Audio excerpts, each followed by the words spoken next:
wabarakatuh. Salam damai sejahtera, Om Swastiastu, Namo Buddhaya. Salam kebajikan rahayu untuk kita semua di ruang virtual ini ya.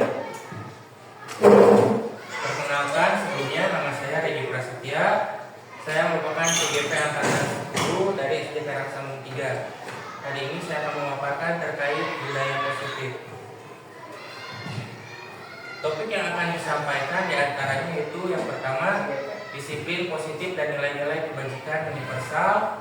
Yang kedua, dasar manusia. Yang ketiga, teori motivasi, hukuman, dan penghargaan, serta restitusi. Dan yang keempat yaitu keyakinan kelas.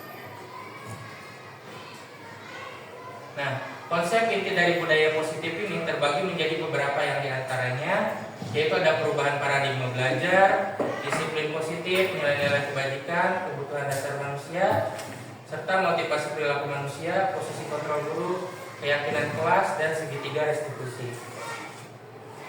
Nah, pada pembelajaran dengan paradigma baru, yaitu pembelajaran dengan paradigma yang merupakan pembelajaran yang dirancang berdasarkan prinsip pembelajaran berdiferensiasi, sehingga peserta didik belajar sesuai kebutuhan berdasarkan tahap perkembangan sesuai teori psikologi modern untuk mewujudkan profil pelajar Pancasila. Bisa kita lihat di sini bahwa profil pelajar Pancasila terbagi menjadi beberapa ya. Untuk nilainya yang pertama ada beriman bertakwa kepada Tuhan Yang Maha Esa, berkebinekaan global, bergotong royong, kreatif, bernalar kritis, dan mandiri.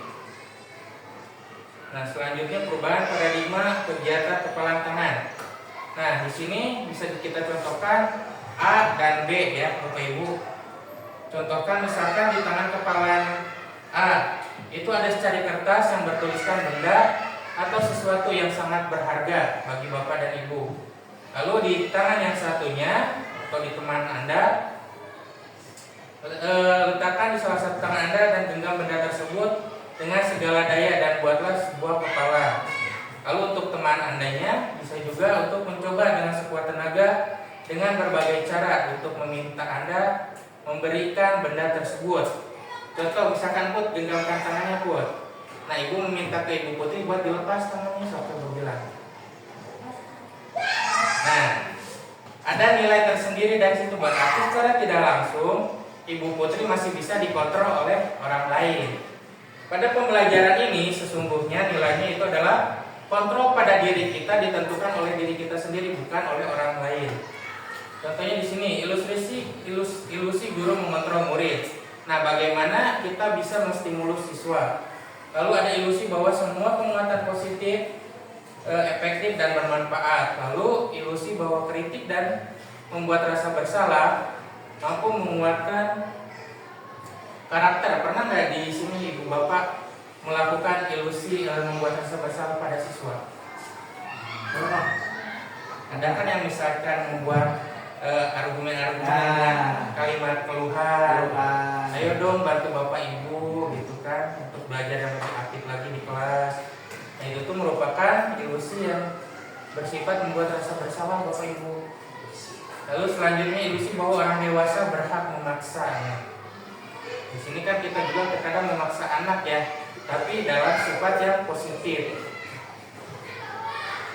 Nah, seperti yang tadi yang sudah dilakukan, di sini ada tabel terkait stimulus, respon, teori kontrol. Nah, ketika perkuliahan zaman dahulu mungkin kita sering dikasihnya ini ya, stimulus dan respon.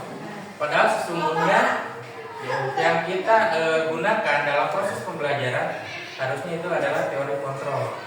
Contohnya kita mencoba mengubah orang agar berpandangan sama dengan kita. Sedangkan pada teori kontrol kita berusaha memahami pandangan orang lain tentang dunia. Selanjutnya, perilaku buruk dilihat sebagai suatu kesalahan. Sedangkan pada teori kontrol semua perilaku itu memiliki tujuan. Benar atau salah? Ketika siswa melakukan kesalahan atau sesuatu hal, pasti kan memiliki tujuan tersendiri. Tapi terkadang kita selalu ketika siswa salah langsung menjudge, gitu kan? Ya. Lalu yang selanjutnya saya bisa mengontrol orang lain. Nah, yang tadi yang dilakukan oleh Ibu Putri ya, Sedangkan pada teori kontrol Anda tidak bisa mengontrol orang lain. Jadi kontrol diri Anda itu hak sepenuhnya oleh Anda sendiri, seperti itu. Selanjutnya, pemaksaan ada pada saat bujukan gagal. Dan pada teori kontrol, kolaborasi dan konsensus menciptakan pilihan-pilihan baru. Dan yang terakhir, model berpikir menang kalah. Sedangkan pada teori kontrol, model berpikir menang-menang. Apapun yang siswa lakukan pasti itu bernilai menang, atau ya setidaknya ada apresiasi gitu. Nah, di sini ada bagian yang terkait disiplin positif, teori kontrol atau teori pilihan dari Dr. William Glasser. Yang pertama, Anda tidak bisa mengontrol orang lain, hanya Anda yang bisa mengontrol diri Anda sendiri. Turunnya, ke makna disiplin, belajar kontrol diri dengan menggali potensi kita agar tercapai tujuan yang mulia, yaitu sesuatu menjadi seseorang yang kita inginkan berdasarkan nilai-nilai yang kita hargai. Lalu selanjutnya, semua perilaku memiliki tujuan, diturunkan menjadi teori motivasi. Nah, di sini juga teori motivasi terbagi menjadi dua, ada intrinsik dan ekstrinsik. Untuk ekstrinsik sendiri untuk menghindari hukuman, yang keduanya mendapatkan imbalan. Nah, tapi kan kebanyakan di sini ya reward dan punishment. Nah, sedangkan di intrinsiknya untuk menghargai diri sendiri, diturunkan jadi nilai-nilai kebajikan universal sehingga bisa diturunkan kembali menjadi keyakinan kelas. Selanjutnya, model belajar, model berpikir menang-menang, kolaborasi dan konsensus menciptakan pilihan-pilihan baru. Nah, diturunkan menjadi 5 posisi kontrol: penghukum, pembuat rasa bersalah, teman, pemantau, dan manajer. Sebelumnya saya ingin bertanya dulu, Bapak Ibu guru sering menggunakan posisi kontrol yang mana nih dalam proses pembelajaran? Nomor 1, penghukum. Bagus, bagus. Pak Rifki yang mana? Sama penghukum. sama ya Marisko sama Igor. Iya. Kalau Bu Putri yang mana, Bu Putri? 5, pembuat rasa bersalah. Yang kedua, Biasanya perempuan banyaknya pembuat rasa bersalah ya. Terus kalau teman, ada yang sering menggunakan teman? Teman ini lebih bicara ya informal sih. Nah, biasanya terkadang kita guru yang laki-laki tergantung mood sebetulnya. Ya, betul tidak? Ketika mood kita sedang jelek dari rumah, kita pasti langsung menerapkan posisi penghukum. Ya. iya, kondisi betul. Ya. Nah, tapi dalam pendidikan guru penggerak ini diusahakan kita harus bisa di poin yang kelima, Bapak Ibu, manajer. Dari poin manajer ini diturunkan ada yang namanya segitiga restitusi, yang dimana 1, menstabilkan identitas, 2, validasi kebutuhan, yang ketiga menanyakan keyakinan. Nanti kita bahas berikutnya. Lalu yang berikutnya ada realitas kebutuhan kita yang berbeda. Kita berusaha memahami pandangan orang lain tentang dunia. Setiap orang memiliki gambaran. Nah, diturunkan lagi ada 5 kebutuhan dasar manusia. Nah, 5 kebutuhan dasar ini berfokus pada diri siswanya. Yang pertama ada bertahan hidup atau survive. Yang kedua penguasaan, ketiga kasih sayang dan rasa diterima, yang keempat kesenangan, dan yang kelima kebebasan. Lanjut, apa makna disiplin? Berasal dari bahasa Latin disiplina yang artinya belajar. Makna asal dari kata disiplin ini berkonotasi dengan disiplin diri dari murid-murid Socrates dan Plato. Disiplin diri membuat orang menggali potensinya menuju sebuah tujuan apa yang dia hargai.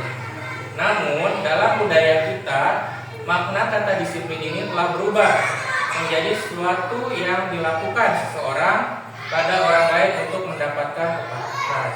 Kecenderungan umum adalah menghubungkan kata disiplin dengan ketidaknyamanan, bukan dengan apa yang kita hargai atau pencapaian suatu tujuan yang mulia. Nah, di sini konsep disiplin positif ya. Disiplin positif di sini merupakan salah satu cara penerapan disiplin yang bertujuan untuk menumbuhkan kesadaran serta memberdayakan peserta didik tanpa imbalan, penghargaan, ancaman atau hukuman. Nah, selama ini kan kita terkadang menerapkan disiplin ini, awas untuk disiplin ku bapak dihukum. Nah, awas kalau nggak disiplin nggak dapat reward, gitu kan?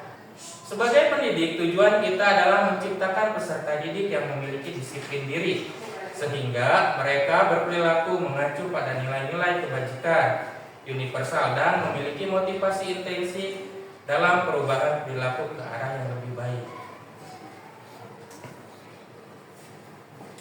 Nah, di sini ada nilai-nilai kebajikan universal ya, Bapak Ibu. Nilai-nilai kebajikan universal ini bersifat positif yang merupakan tujuan mulia yang ingin dicapai setiap individu. Nilai-nilai tersebut bersifat universal dan lintas bahasa, suku bangsa, agama maupun latar belakang. Setiap perilaku atau perbuatan memiliki suatu tujuan. Ini berdasarkan dari buku Dr. William Glasser. Lalu dengan mengaitkan nilai-nilai kebajikan yang diyakini seseorang, maka motivasi intrinsiknya akan terbangun sehingga menggerakkan motivasi dari dalam untuk dapat mencapai tujuan yang mulia yang diinginkan. Contoh nilai-nilai kebajikan institusi atau organisasi berikut di bawah ini. Contohnya profil pelajar Pancasila ya, yang saat ini sedang diinikan oleh pemerintah kita. Yang pertama, beriman dan bertakwa kepada Tuhan Yang Maha Esa, berakhlak mulia, berkebinekaan global, mandiri, kreatif, dan bernalar kritis. Sedangkan pada Ibu Primary Years, program atau PYP, toleransi, rasa hormat, integritas, mandiri, menghargai, antusias, empati, keingintahuan, kreativitas, kerjasama, percaya diri, dan komitmen. Dan yang terakhir pada organisasi keterampilan hidup atau life skill, dapat dipercaya, lurus hati, pendengar yang aktif, tidak merendahkan orang lain, dan memberikan yang terbaik dari diri kita sendiri. Nah, ini merdeka menurut sudut pandang Ki Hajar Dewantara ya. Merdeka itu artinya tidak hanya terlepas dari perintah, akan tetapi juga mencakap buat memerintah diri sendiri. Jadi sebelum ke orang lain, diri kita sendiri terlebih dahulu harus menjadi manusia yang merdeka. Nah, ini permainan yang tadi Bapak Ibu, ketika mempakan, terus Ibu memaksa meminta apakah akan melepaskan atau tidak. Seperti itu. Ingat samari. Di lapangan. Lanjutnya ya, kebutuhan dasar manusia. Nah, kebutuhan dasar manusia adalah segala sesuatu yang kita lakukan untuk mendapatkan apa yang kita inginkan. Seluruh tindakan yang kita lakukan mempunyai tujuan tertentu, dan semua usaha terbaik yang akan kita lakukan dalam rangka agar kebutuhan dasar kita terpenuhi dengan baik. Nah, ini yang tadi kebutuhan dasar manusia. Kita selaku guru juga harus mampu memahami kebutuhan dasar siswa kita sendiri, Bapak Ibu, seperti itu. Kasih sayang, bertahan hidup, kekuasaan, kesenangan, kebebasan ya. Nah, 5 kebutuhan dasar manusia jika dijabarkan pada poin-poinnya, contohnya bertahan hidup. Kita bertahan hidup berarti butuh apa saja? Makan, pakaian, tempat tinggal, keamanan, serta kesehatan. Lalu yang kedua, kasih sayang dan rasa diterima. Rasa diterima tentu ya, apalagi yang sudah memiliki pasangan ya. Dipedulikan, berbagi, kerjasama, menjadi bagian dalam kelompok. Lalu penguasaan, harga diri, keinginan untuk dianggap, memimpin, berprestasi, diakui, disegani. Kesenangan, bermain, humor, antusiasme, tertawa. Lalu dan kebebasan, memilih, bergerak, mencoba hal baru, dan bereksplorasi.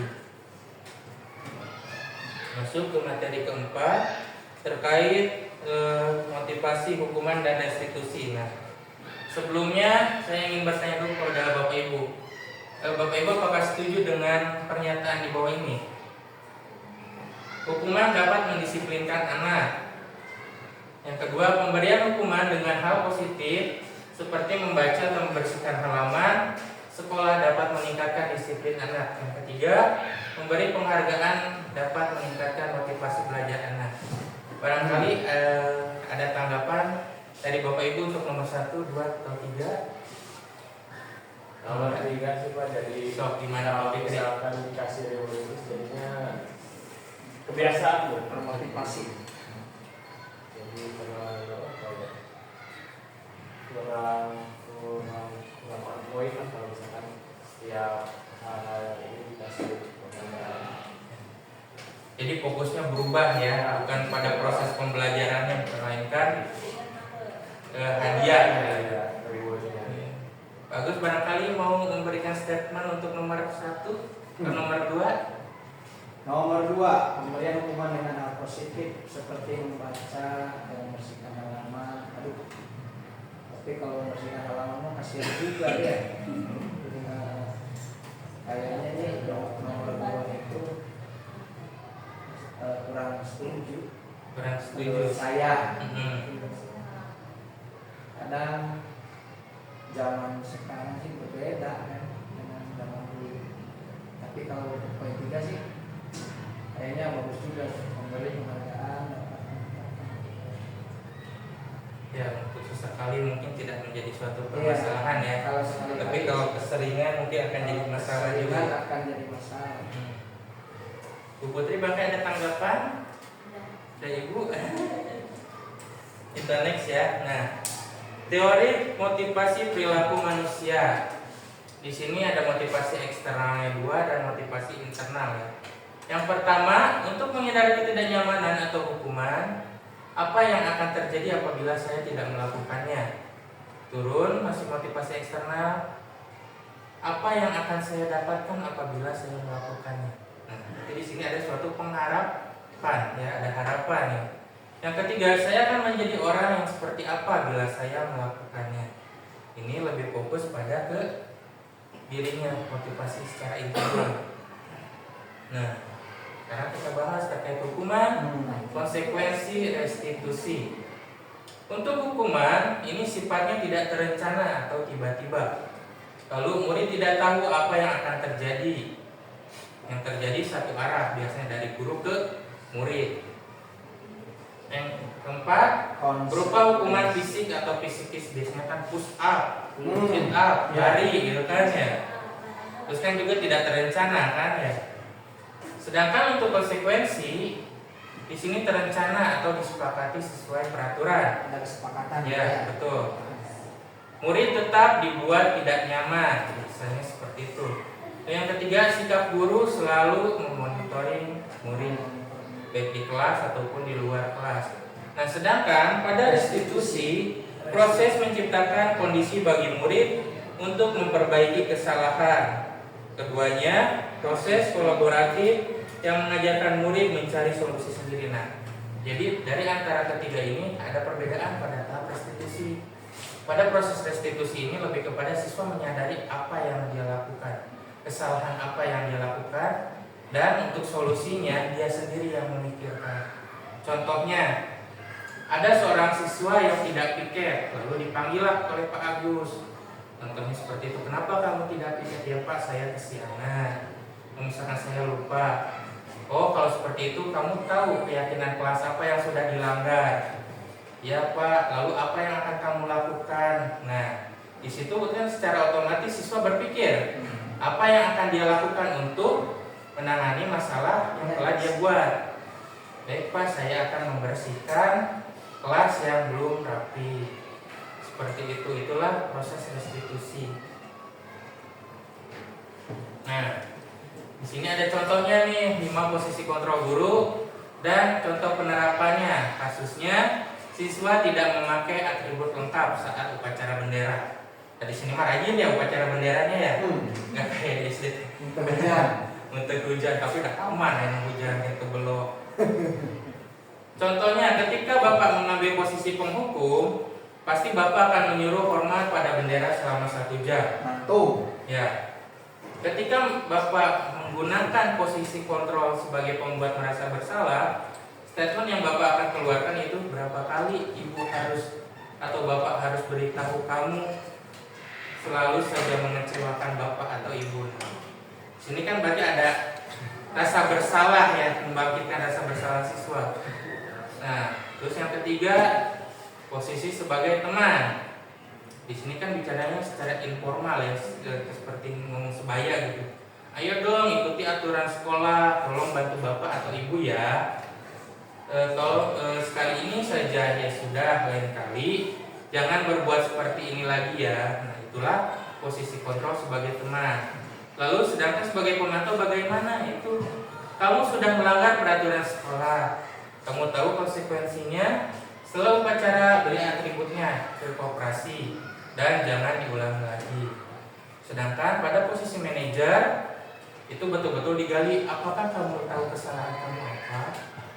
Kira-kira bagaimana kamu memperbaiki kesalahanmu? Di sini posisi manajer bijak dan lugas ya. Tapi menciptakan suatu win-win solution juga pada akhirnya. Nah, seperti yang tadi yang udah dijelaskan, posisi kontrol yang sering Bapak Ibu gunakan kan ada hukum, teman. Semua ini kan tergantung dengan kondisi ya.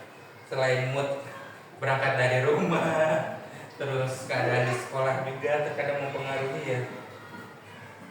Nah, di sini ada tindakan guru, hukuman atau konsekuensi.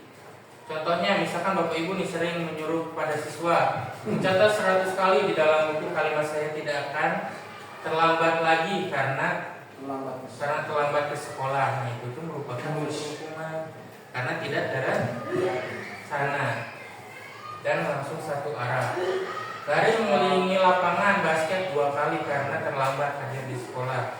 Itu juga termasuk hukuman. Murid diminta untuk push up 15 kali karena tidak menggunakan masker di sekolah. Itu juga sama hukuman. Lalu menggantikan kertas tugas teman yang telah dicoret-coret. Itu merupakan suatu konsekuensi dengan pola kalimat sebab dan akibat seperti itu. Lalu membersihkan tumpahan air di meja tulis karena tersenggol pada saat belajar. Itu juga merupakan suatu konsekuensi. Lalu murid disuruh untuk mengenakan sepatu seharian di sekolah karena tidak mengenakan sepatu hitam. Itu juga hukuman. Lari mengelilingi lapangan basket 2 kali karena terlambat 10 menit untuk pelajaran PJOK. Kenapa bisa konsekuensi coba? Yang ini kan konsekuensi. Pas waktunya PJOK. Ya, karena posisinya sedang pembelajaran PJOK atau olahraga sehingga merupakan suatu konsekuensi. Nah, di sini ada terkait identitas gagal, identitas sukses. Kita dikatakan sukses apabila sudah menerapkan konsekuensi dan restitusi pada saat proses pembelajaran. Contohnya sesuatu yang menyakitkan harus terjadi. Konsekuensi sesuatu harus terjadi. Sedangkan pada restitusi merupakan pilihan. Selanjutnya, tidak nyaman untuk murid atau anak untuk jangka waktu panjang. Itu juga sama saja, tapi diganti waktunya jadi waktu pendek.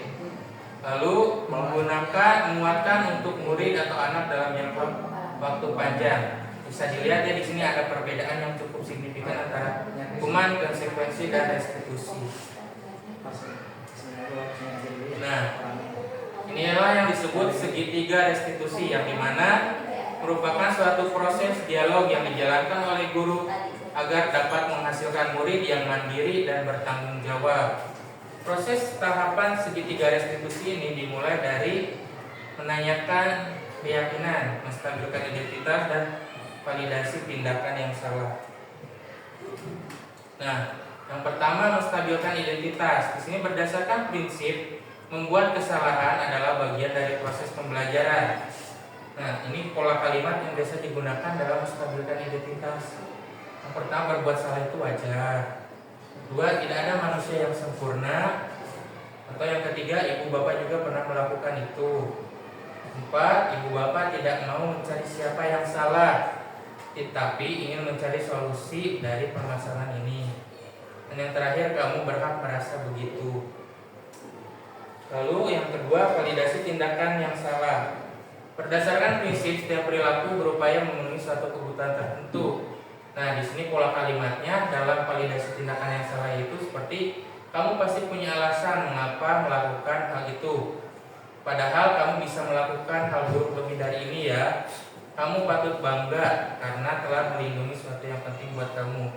4. Kamu melakukan karena mempertahankan sesuatu yang penting bagi kamu. Di sini ya seperti validasi pada umumnya saja sih, bagaimana ketika kita memvalidasi suatu hal gitu.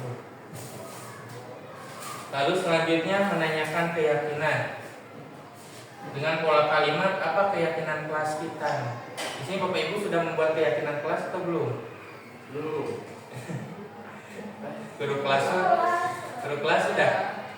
Ya, nilai-nilai apa saja yang telah disepakati bersama. Nah, ini kan nilai-nilai ini hasil dari pola pemikiran siswa sendiri ya, yang ditampung oleh kita selaku guru. Lalu seperti apa gambaran kelas ideal menurut kamu? Kamu ingin menjadi orang seperti apa? Tuh. Lanjut materi keyakinan kelas. Nah, mengapa tidak peraturan saja? Mengapa harus keyakinan kelas? Kenapa? Karena yang pertama, mengapa kita memiliki peraturan harus menggunakan helm bila mengendarai kendaraan roda 2? Mengapa kita memiliki peraturan 3M, menggunakan masker, mencuci tangan, dan menjaga jarak 1,5 meter? Mengapa kita memiliki peraturan harus datang tepat waktu pada saat mengikuti pelatihan? Nah, di sini bedanya peraturan dan keyakinan apa Bapak Ibu? Biasanya yang Bapak Ibu ketahui.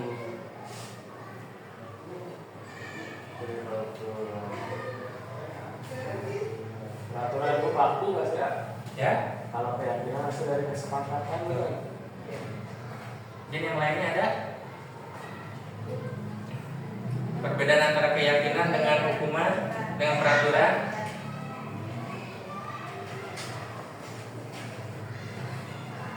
Ini baru Pak Fikri aja. Sama, sepakat. Ya, mungkin peraturan sifatnya lebih otoritas ya, sedangkan untuk keyakinan sendiri lebih pada tadi hasil kesepakatan ya.